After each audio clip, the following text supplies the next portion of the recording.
End gold buyers, మీ కష్టాల్లో నమ్మకమైన మీ ఆత్మీయ నేస్తం. Crime confession. పుట్టిన ప్రతి వ్యక్తి నేరం చేయడు. నేరం చేసిన ప్రతి వ్యక్తి నేరస్తుల కుటుంబం నుంచి రాడు. పరిస్థితుల ప్రభావం లేదా చెడు సావాసం నేరాల బాట పట్టి తర్వాత జైలు జీవితం అనుభవించిన తర్వాత వాళ్ళలో ఒక పరివర్తన వస్తుంది.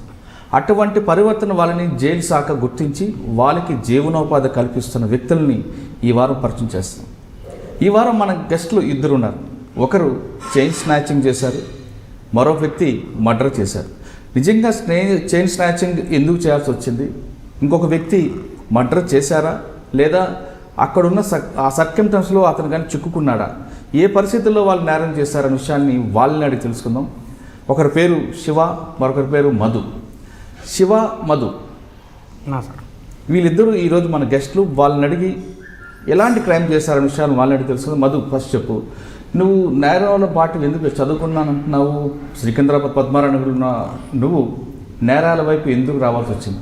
చైన్ స్నాచింగ్ ఎవరు చూసి నేర్చుకున్నావు, ఎందుకు స్నాచింగ్ చేసావు నువ్వు చెప్పాలి. నేను డ్రింక్ చేసి చైన్ స్నాచింగ్ చేసిన సార్. నీ పేరు, నీ ఊరు, మీ అమ్మగారు? నా లోకలే సార్, సికింద్రాబాద్ సీతాఫలం అండి. పుట్టి పెరిగింది కూడా అక్కడనే, ఉండేది అక్కడనే. ఎందుకు చైన్ స్నాచింగ్ చేయాల్సిన పరిస్థితి ఎందుకు వచ్చింది? నేను డ్రింక్ చేసిన సార్, పైసలు డబ్బులు లేనందుకు చేసిన సార్. అంటే డ్రింక్ చేసి స్నాచింగ్ చేయడం అని కాదు కదా, దానికి ఒక ప్లాన్ ఉంటుంది. అవును సార్. అంటే ఆ చైన్ స్నాచింగ్ చేయాలనే ఆలోచన ఎందుకు వచ్చింది? బంగారం వస్తుంది, అమ్ముకుంటే డబ్బులు వస్తాయని చేసిన సార్. ఎలా చేసావు?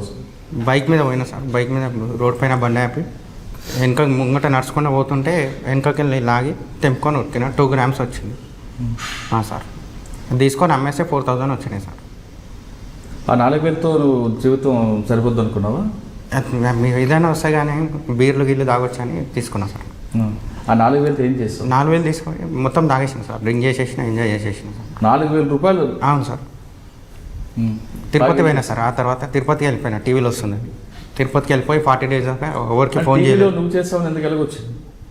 టీవీ నైన్లో వాట్సాప్లో అప్పటిదప్పుడు వచ్చేసింది సార్. ఇంటికాడ ఒక ఆయన, అరే నీకోసం పోలీసు వాళ్ళు వచ్చింది, టీవీలో వచ్చింది అనగానే సీసీటీవీలో వచ్చింది సార్. సీసీటీవీ ఫోటోస్తోని అప్పటిదప్పుడు టాస్క్ ఫోర్స్ వాళ్ళు, పోలీసు వాళ్ళు అందరూ ఇంటికాడికి వచ్చేసారు సార్. నేను అప్పటికి కాచిగూడ పోయి ట్రైన్ ఎక్కి తిరుపతికి వెళ్ళిపోయాను సార్. తిరుపతికి వెళ్ళిపోయి నడుచుకుంటూ ఎక్కినా సార్. మెట్లు 3,500 ఎక్కిన. ఎక్కి పైన పోయి 2-3 రోజులు ఉన్నాక ఒక ఆయన లడ్డూలు అమ్ముతారు సార్. లడ్డూలు అమ్ముతారు ఒక ఆయన దగ్గరనే అన్ని టోకన్స్ దొరుకుతాయి లడ్డూలు అవి. ఆయన ఏమన్నాడు, నా దగ్గరనే జాబ్ చేసుకో, ఆ టోకన్లు పట్టుకో, ఒక బండ కింద పెడతారు టోకన్స్, అవి ఉండాలి. ఎవరన్నా పోలీసు వాళ్ళు వస్తే ఎవరన్నా ఎన్ని అడిగితే అవి తీసి ఇచ్చేసి అవి ఇట్లా కాపాలు కూర్చోమని చెప్తుండే సార్. డైలీ 300-400 ఇస్తుండే ఆయన ఫుడ్ పెట్టి. ఎంత ఇచ్చేవాడు నీకు లడ్డూ టోకెన్? టోకన్లు ఉంటాయి సార్, 500 లడ్లు 600 లడ్లు ఉంటాయి. 1 hour లోపల అన్నీ అమ్మేస్తాం సార్. బ్లాక్లో అమ్మేస్తాం. టోకన్లు లోపల ఇస్తారు కదా, బయటకు వెళ్ళి దొరుకుతాయి? బయట ఉంటారు సార్. ఆడ బ్లాక్లో తెచ్చి 40 రూపీస్కి వాళ్ళు 4 తెచ్చుకుంటారు సార్. మేము 120 లాగా ఒకటి కొనుక్కుంటాము, 4 లడ్లు. మేము 120 లాగా కొనుక్కొని కస్టమర్స్కి 50 రూపీస్కి 80 రూపీస్కి ఒకటి అమ్ముతాం సార్. లడ్డు టోకెన్ 25 రూపాయలు కదా? 40 రూపీస్కి 4 లడ్డూలు సార్. అవును, 40కి 4.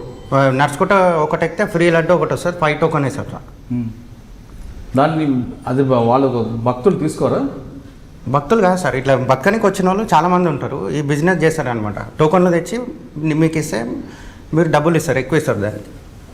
అట్లా సార్.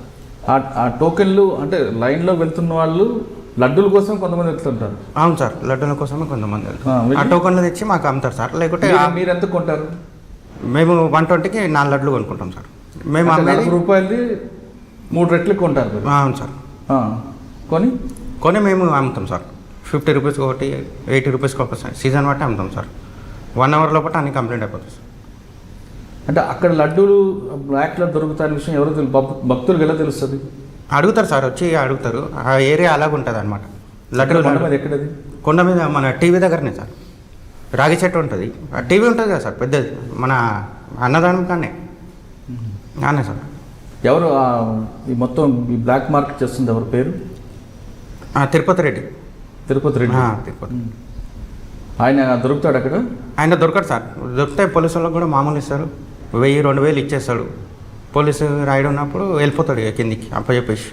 మళ్ళీ ఇక 2-3 రోజులు రాడు. నేను కూడా 30 days రెగ్యులర్ దర్శనం చేసిన సార్. నేను కూడా బ్లాక్ చేసి ఎలాగా? తిరుపతి దర్శనం ఇప్పుడు టోకన్ బ్యారక్లో ఇడవంగానే లడ్డూల కాడికే ఉరకాలి సార్. ఫస్ట్ లడ్డూల దగ్గరికే ఉరకాలి సార్. లడ్డూల ఫస్ట్ ఆ లైన్ తీసుకోగానే ఇట్లా స్ట్రేట్గా బ్యారక్లు ఉంటాయి సార్ అన్నీ. ఈ 1 hour ఈడ 4 టోకన్లు తీసుకున్నాక మళ్ళీ 1 hour అయినాక ఫింగర్ ప్రింట్ కంప్యూటర్లో ఎక్కదనమాట.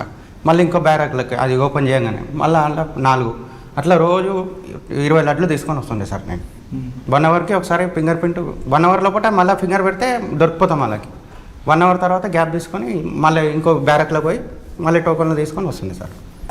అంటే దర్శనం చేసుకొని వస్తావు? మొత్తం అన్ని లడ్లు అన్నీ జోబులో టోకన్లు పెట్టుకున్నాక మళ్ళీ దర్శనం చేసుకొని వచ్చేస్తాం. అంటే 30 రోజులు స్వామివారి దర్శనం చేసుకున్నాం సార్. డైలీ చేసుకున్నాం సార్.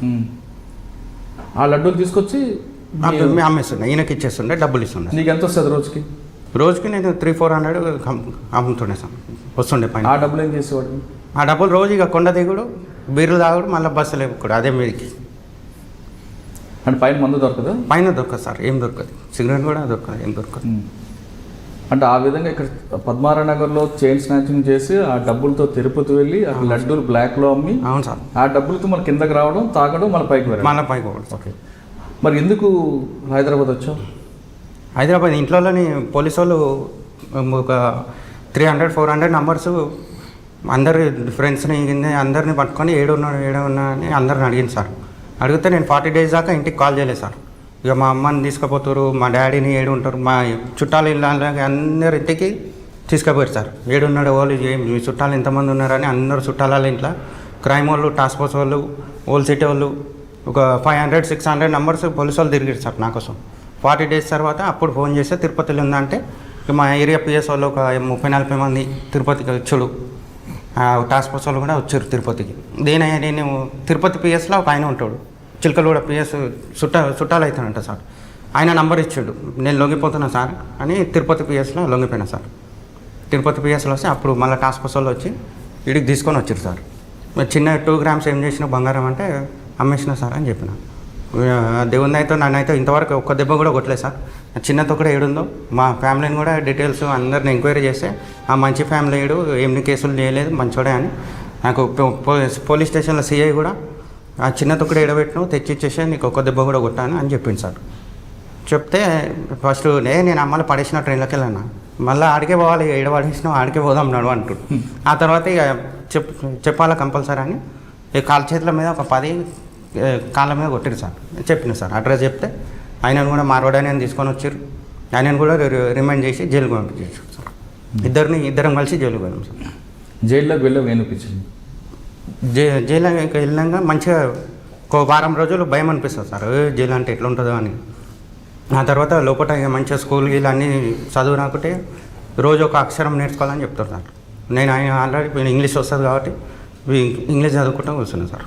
అసలు నువ్వేం చదువుకున్నావు? మీ అమ్మ నాన్నగారు ఏం చేస్తుంటారు? మా daddy mechanic sir, mummy house wife sir. ఏం చదువుకున్నాను? నేను 6th పాస్ సార్. అంటే మరి 6th పాస్ 7th వెళ్ళకుండా నువ్వు మరి దొంగతనాల కింద పిల్లలు అసలు అప్పుడు చిన్నగా ఉన్నప్పుడు 97 వెళ్ళి నేను డ్రింక్ చేస్తున్నా సార్. అప్పుడు అంటే పేకాట క్లబ్లలో పోయి అప్పుడు చిన్న ఉన్న ఏజ్లోనే 97లోనే 10-12 సంవత్సరాలు ఉన్నప్పుడే రోజు క్లబ్కి పోతుండే, పత్తాలు ఆడుతుండే ఉంటుండే. మా సెక్షన్ ఉండే సార్. స్కూల్కి వెళ్ళకుండా పత్తాల వైపు ఎవరు పత్తాలు ఆడుతుండే సార్. తీసుకెళ్ళారు నీకు? మా బాబాయ్ పేకాట క్లబ్లు ఉన్నాయి సార్. లోవల్ ట్యాంక్ బండ్ వార్తా పేపర్ ఉంది కదా సార్, దాని ఆపోజిట్ గ్రేటర్ హైదరాబాద్ క్లబ్ ఉన్నది. అందులో పోయి మా బాబాయ్ ఇట్లా పెద్ద 2 సెక్షన్లు ఉన్నాయి సార్ నేషనల్. ఇక అందులోనే వండుకుంటా ఆయననే రోజు 200-400 ఇస్తుండే. ఇక అందులోనే నేను కలుపుకొని నేను కూడా ఆడుకుంటుండే అందులోనే రోజు ఆడి. కానీ మరి క్లబ్కి వెళ్తున్నప్పుడు మీ మదర్ కానీ ఫాదర్ కానీ వద్దు అని చెప్పలేదు? చెప్పలేదు సార్. వెళ్ళొద్దు అని చెప్పారు కానీ మంచిగా పని చేసుకో అని చెప్పారు కానీ సార్ నేను మమ్మీ డాడీ మాట వినలేదు సార్. ఇక మా బాబాయ్ అదే ఫీల్డ్ కాబట్టి నేను కూడా ఇక అందులోనే పని చేసుకుంటా పతలా ఆడుతుండే సార్. అది పేకాట క్లబ్బులు బంద్ అయిపోయినాయి, ఇక చేయి టైడ్ అయిపోయింది, ఏం చేయాలో అర్థం కాక ఇక స్నాచింగ్ చేయవలసి వచ్చింది సార్. అంటే పేకాట ఆడుతున్నప్పుడే నీకు తాగుడు అలవాటు అయిందా? అవును సార్. ఆ తాగుడు అలవాటు అవడం, పేకాట క్లబ్లు బంద్ అయిపోవడం, డబ్బులు లేక. అవును సార్. చైన్ స్నాచింగ్ అవును సార్ ఎంచుకున్నాం. వచ్చిన డబ్బులతో తిరుపతిలో ఇంకొక అవతారం అయితే అది కూడా నేరమే కదా? అవును సార్. మరి అక్కడ ఎవరు పోలీసులు దొరకలేదా? పోలీసు వాళ్ళకి దొరకలేదు సార్. మరి అక్కడ 40 రోజులు ఉన్నప్పుడు అమ్మా నాన్న ఎవరు గుర్తు రాలేదా నీకు? గుర్తుకొచ్చారు సార్, ఫోన్ చేసిన సార్, ఇంటికి ఫోన్ చేస్తే అందరిని పట్టుకపోతూ ఏడుస్తున్నానంటే నేను ఫుల్ బాధపడ్డా సార్. కానీ 40 రోజులు ఉన్నావు కదా. అవును సార్, ఎవరికి ఒక్క ఫోన్ కూడా ఎవరికి చేయలేదు సార్. అప్పుడు డాడీకి ఫోన్ చేసి అప్పటిదప్పుడు టాస్క్ ఫోర్స్ వాళ్ళు ఈయన అందరూ ఆడుకొచ్చేసారు సార్. నేను అప్పటికే లొంగిపోయినా. అప్పుడే టాస్క్ ఫోర్స్ వాళ్ళకి దొరికితే నన్ను కొడుతుండే సార్, బాగా కొడుతుండే, ఫుల్ పనిష్మెంట్ ఉంటుండే. మా ఫ్యామిలీని ఎంక్వైరీ అందరినీ చేశారు సార్, ఇది ఎసొంటోడు ఎసొంటి మంచి